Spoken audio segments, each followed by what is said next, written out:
Open up to the next odd page of your interactive notebook and go ahead and copy down the title, Adding and Subtracting Decimals.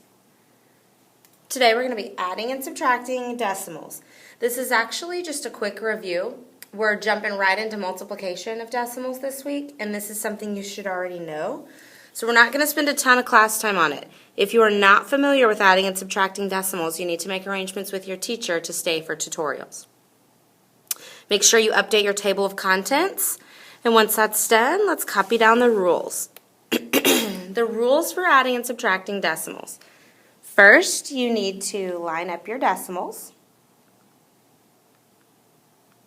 Second thing you need to do is add zeros if necessary. We'll talk about that in a second, but adding zeros if necessary. Then perform your operation, add or subtract. And last, make sure you bring your decimal down. If you haven't finished copying this, go ahead and pause and copy. Then we're going to look at some examples. The first example is 1 3/10 times 78 25/100. I'm going to line up my decimal.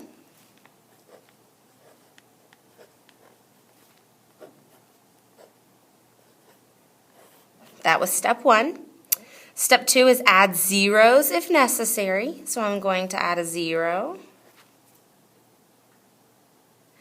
And step 3 is going to be add or subtract. Well, this is an addition problem, so I'm going to add. 5 plus 0 is 5. 2 plus 3 is 5.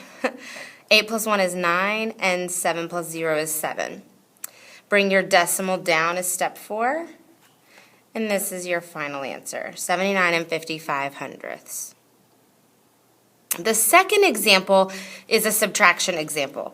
We've got 20 minus 19 12/100. I've already drawn my decimal in. Remember that 20, any whole number, the decimal is hiding in the back. So I have 20 decimal point minus 19 12/100. I'm going to go in and fill my decimals, that's step 2, or my zeros, that's step 2. And then subtract, step 3. I'm going to have to borrow all the way across. And we're subtracting. 88/100.